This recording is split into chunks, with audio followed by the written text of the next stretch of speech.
Hello everyone, hope you all are doing well. So today we are going to do the next question of our agriculture optional answer writing practice series. जो हमारी agriculture optional answer writing practice series चल रही है उसके next question को आज हम लोग करने वाले हैं. And today's question is discuss the role of integrated watershed management in rainfed agriculture. Rainfed agriculture में इंटीग्रेटेड वाटर सेट मैनेजमेंट का क्या रोल है.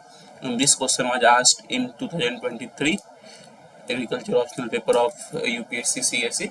जो 2023 का एग्रीकल्चर ऑप्शनल पेपर था यूपीएससी सीएससी का, उसमें ये क्वेश्चन आ चुका है, तो it becomes very important for us. Watershed management से काफ़ी बार यूपीएससी प्रीवियसली भी क्वेश्चन पूछ चुकी है, चाहे वाटर सेट मैनेजमेंट हो, इंटीग्रेटेड वाटर सेट मैनेजमेंट हो. तो we have to go through this topic nicely.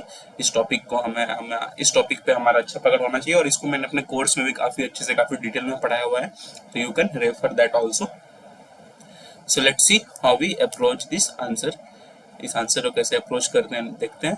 And you should also try to write this types of answers by yourself. ऐसे answers आपको खुद से भी लिखने का प्रयास करना चाहिए, because the more you write the more you improve. जितना आप खुद से लिखोगे उतना आपको अपने आंसर राइटिंग स्किल्स में इम्प्रूवमेंट दिखेगा. So please try to write it by yourself also. So let's start the answer. तो सबसे पहले क्या होता है integrated watershed management. What is integrated watershed management, इसके गोल्स क्या है इंटीग्रेटेड वाटर सेट मैनेजमेंट का. तो simple, it's goals are to restore the ecological balance by harnessing, conserving and developing degraded natural resources such as soil, vegetative cover and water through water set management. तो इसको simply what is integrated watershed management. तो integrated watershed management looks after restoring the ecological balance by harnessing, conserving and developing degraded natural resources such as soil, vegetative cover, water, जितने भी natural resources हैं, ठीक है, उन सबको harness करना, conserve करना, जो भी डिग्रेडेड नेचुरल रिसोर्स हैं उसको डेवलप करना. This is what integrated watershed management is. ठीक है, इंटीग्रेट करेंगे हम जितने भी हमारे पास रिसोर्सेज हैं सच एज सॉइल, वाटर या फिर वेजिटेटिव कवर, तो इन सबको हम लोग इंटीग्रेट करके अच्छे से डेवलप करेंगे in a watershed. So this is what watershed management is. तो आई होप आपको समझ में आ गया होगा वाटर सेट मैनेजमेंट और watershed integrated watershed management. और watershed management is very much useful for our country. काफ़ी जगह वाटर सेट मैनेजमेंट के थ्रू हमने काफ़ी ज़्यादा ग्रोथ किया है. कुछ सक्सेसफुल एग्जांपल्स की बात करें तो वाटर सेट मैनेजमेंट की बात करूँ मैं, you can see some successful examples of water shed management in Rayalgaon Siddhi in Maharashtra,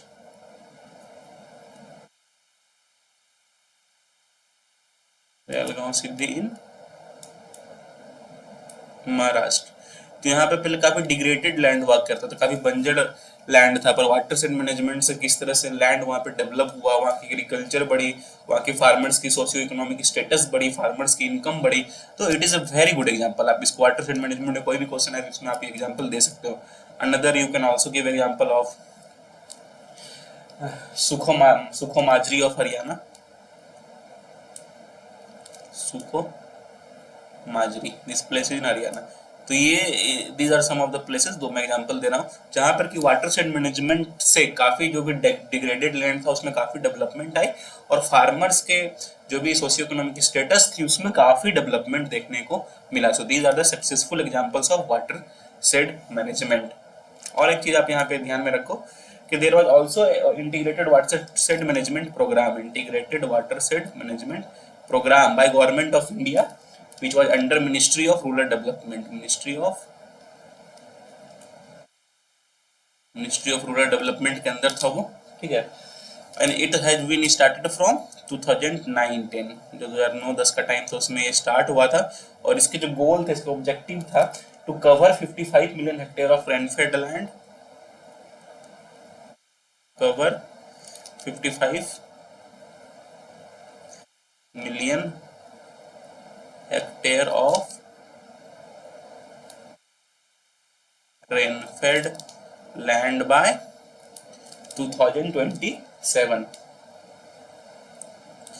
तो जो इंटीग्रेटेड वाटरशेड मैनेजमेंट प्रोग्राम था गवर्नमेंट ऑफ इंडिया का, उसमें उनका गोल था कि 55 million hectare rainfed, 55 million hectare rainfed land जो है उसमें इंटीग्रेटेड वाटरशेड मैनेजमेंट हम लोग करेंगे और उसको अच्छे से डेवलप करेंगे। और देखो इसी प्रोग्राम के वजह से यहाँ पे यूपीएससी ने ये क्वेश्चन पूछा है। ये प्रोग्राम न्यूज में भी था पिछले साल, अगर आप लोगों ने, ज्यादा बिग न्यूज में तो नहीं था पर माइनर न्यूज में से कह सकते हैं कि ये था, मुझे ध्यान में है, और इसलिए यूपीएससी ने इस क्वेश्चन को यहाँ पे पुट किया था कि, और देखो यहाँ पे प्रोग्राम में साफ साफ है कि 55 मिलियन हेक्टेयर हम लोग रेनफेड लैंड को इंटीग्रेटेड वाटर मैनेजमेंट करेंगे रेनफेड लैंड में बाय 2027, ठीक है।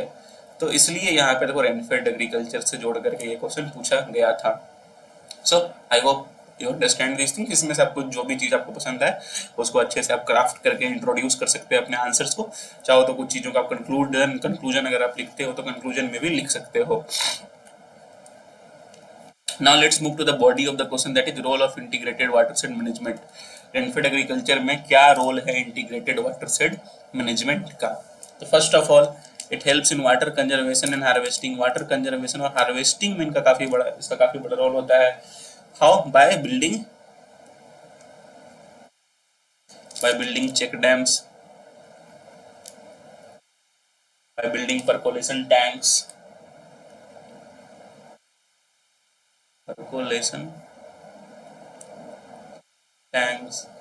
by doing contour bunding। So ये सारी चीज से हम लोग क्या कर रहे हैं, वाटर को कंजर्व कर रहे हैं, वाटर कंजर्वेशन। सो और ये water conservation and harvesting, check dams हो गया, परकोलेशन टैंक्स हो गया, इससे वाटर हार्वेस्ट भी हो रहा है और कंजर्व भी हो रहा है। तो this is one of the major role. Soil moisture management में काफी अधिक रोल होता है। फॉर एग्जांपल की मल्चिंग वगैरह करते हैं हम लोग, तो इससे क्या होता है कि सॉइल की जो मॉइस्चर है वो काफी अच्छे से मैनेज होती है, सॉइल की मॉइस्चर रिटेंशन कैपेसिटी काफी बढ़ती है। So this is another role. Nutrient management में काफी हेल्पफुल है ये, it is very helpful nutrient management. Fertilizers तो यूज कर ही ना, साथ साथ में हम लोग जो इंटीग्रेटेड न्यूट्रिएंट मैनेजमेंट के कंपोनेंट्स उसमें अच्छे से यूज करते हैं। For example we use organic matter, you can say organic manure, farm yard manure, vermi compost,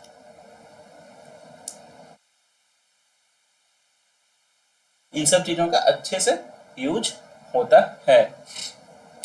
agro forestry and biodiversity conservation पे भी काफी रोल है यहाँ पे। जैसे फॉर एग्जांपल एग्रो फॉरेस्ट्री में हम लोग क्या करते हैं, जनरली नाइट्रोजन फिक्सिंग ट्री का यूज कर सकते हैं हम लोग,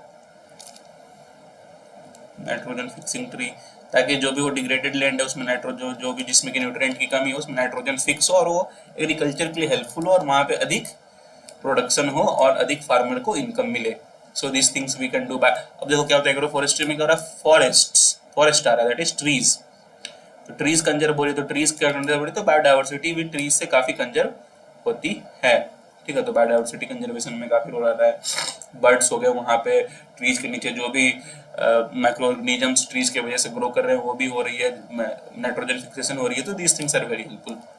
लाइवलीहुड डाइवर्सिफिकेशन पे काफी रोल करता है। जैसे और रेनफेड एरियाज में क्या होता है कि डायरेक्टली अगर आप पूरी 100% एग्रीकल्चर पर डिपेंडेंट हो जाओगे तो दैट बिकम्स रिस्की है बिट, वो रिस्की हो जाता है।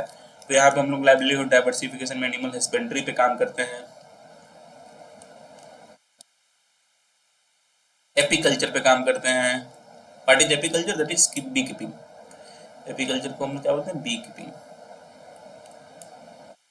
कीपिंग के काम करते हैं, पोल्ट्री पे काम करते हैं, एक्सेट्रा। तो इस सबसे क्या होती है कि फार्मर को अल्टरनेट इनकम का अपॉर्चुनिटी मिलता है और रिस्क जो है उनकी कम हो जाती है, जो कि फार्मिंग और रेनफेड एरिया में वी ऑल नो कि फार्मर्स को how much risk they have to face. तो इन सबसे क्या होता है, अल्टरनेट इनकम मिल जाती है और हाई इनकम भी उन्हें मिलती है और रिस्क उनकी कम हो जाती है। तो this is one of the major role. Land preparation and crop management में काफी अधिक रोल है इंटीग्रेटेड वाटरशेड मैनेजमेंट का। क्या क्रॉप्स हम लोग लगाएंगे, कैसी चॉइस ऑफ क्रॉप्स को हम लोग मैनेज कर सकते हैं। जैसे अगर हमें पता है कि अभी रेन कम हो रही है तो हम लोग ऐसे क्रॉप्स को यूज करेंगे जो कि कम रेंस में भी, लेस वाटर में भी अच्छे से हो सके। फॉर एग्जांपल मिलेट्स, क्या तो मिलेट्स का एग्जांपल दे सकते हो। तो choice of crops becomes important here. Land preparation कैसे करना है वो हम लोग अच्छे से देखेंगे, ठीक है, ताकि सॉइल कंजर्व भी अच्छे से रहे और उसमें कोई प्रॉब्लम्स भी ना हो। इफिशिएंट लैंड यूज पे हम लोग फोकस करते हैं,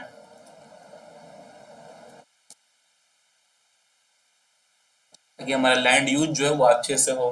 सो these are another roles. Pasture and fodder development में भी काफी काम करते हैं हम लोग। देखिए पैस्चर क्या होता है ना, फॉडर डेवलपमेंट जब भी करते हैं तो इससे क्या होता है, सॉइल भी कंजर्वेशन होता है, ठीक है। क्योंकि डिग्रेडेड लैंड हम लोग उसमें क्या करते हैं, पैस्चर्स वगैरह लगाते हैं, फॉल्टर्स लगाते हैं, उससे सॉइल कंजर्व हो रहा है, एनिमल हस्बेंड्री भी हमारी ग्रोथ हो रही है।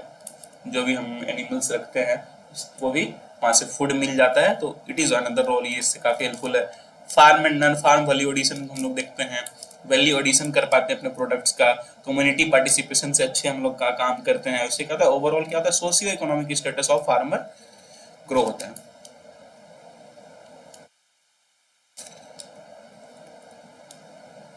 Socioeconomic status of farmer grows. So these are some of the important role of integrated watershed management in rainfed agriculture. So I hope you understand these points. और भी जो points आपको लगते हैं कि important है आपको अपने answers में लिखना है, तो please let us know by commenting, comment करके उन points को हमें बताएं और अपने answers में उसे incorporate करें. So I hope you understand everything. जो भी मैंने आज बताया वो सब आपको अच्छे से समझ में आ गया होगा. So that is all for today. Please do like, please do share, and please do subscribe. Like करें, शेयर करें एंड सब्सक्राइब करें। It takes a lot of hard work to make such videos for you on regular basis. Regular basis पे ऐसे videos आप सबके लिए बनाने में काफ़ी मेहनत लगती है, and if you like, share and subscribe, it motivates us to make more such videos for you. अगर आप लाइक करते हैं, शेयर करते हैं, सब्सक्राइब करते हैं तो काफ़ी मोटिवेशन मिलता है हमें कि हम और भी ऐसे वीडियोज आप सबके लिए बना पाएँ। So that is all for today. Have a nice day. Thank you.